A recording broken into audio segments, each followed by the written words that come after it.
مصر کے اندر حضرت موسیٰ علیہ السلام نے ایک کبتی کو تھپڑ مار دیا تھا۔ قرآن مجید کے دامن میں یہ واقعہ موجود ہے۔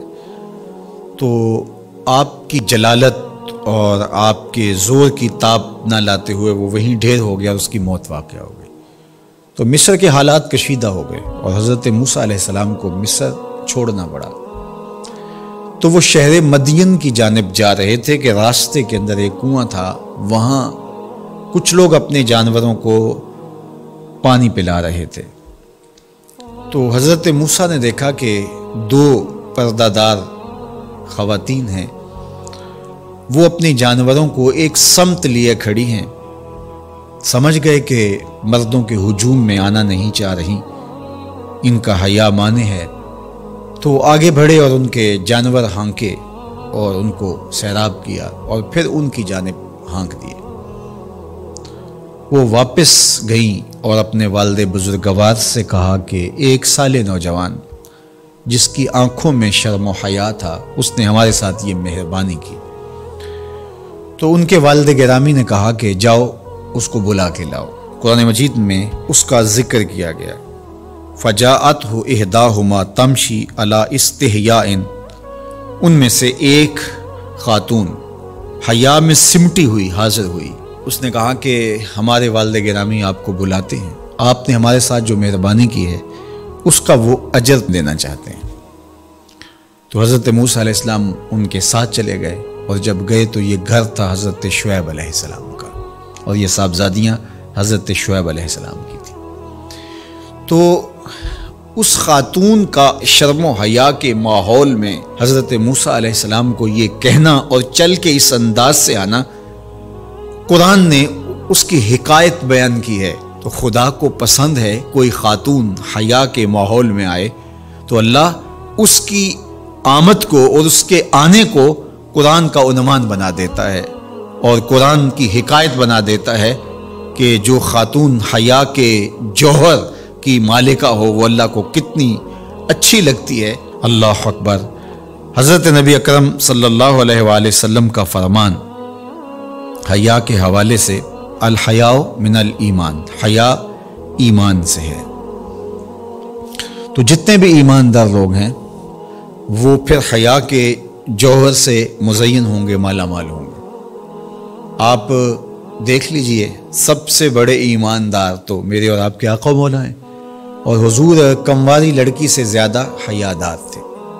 باقی حضور کے اصحاب دیکھ لیجئے، ان کا حیا، اور حضور کی ازواج مطہرات کا حیا دیکھیے۔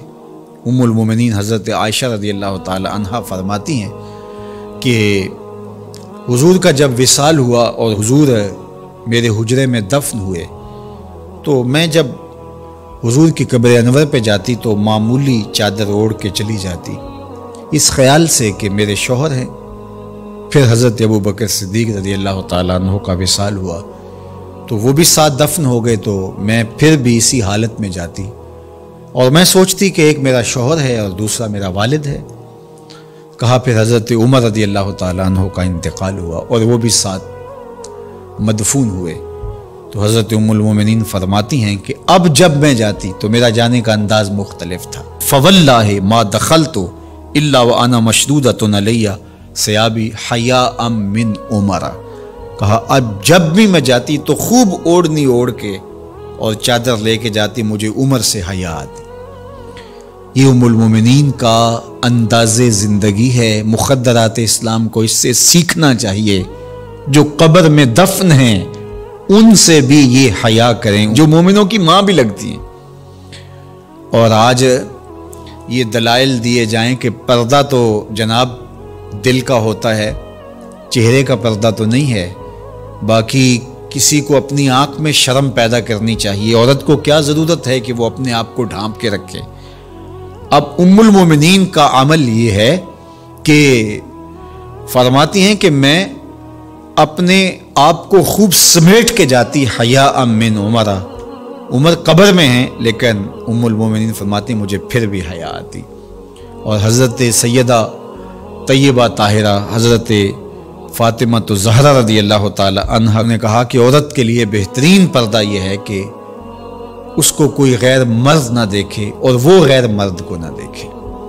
تو جب یہ ہمارا دین ہمیں سکھاتا ہے اور حیا کا یہ سبق دیتا ہے، بڑوں سے حیا کرنے کی تلقین کی گئی، اللہ سے حیا کرنے کی، اس کے رسول سے حیا کرنے کی تلقین کی گئی۔ صحابہ فرماتے ہیں بعض اوقات ہم کچھ پوچھنا چاہتے ہوتے تھے اور حضور کے حیا کی وجہ سے ہم ایک عرصہ تک وہ بات نہیں پوچھ پاتے تھے۔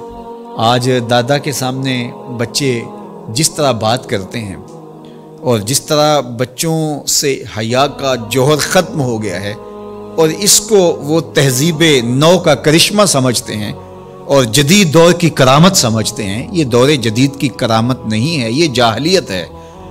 بڑوں کا احترام اور بڑوں کی عزت یہ زندگی کا جمال ہے۔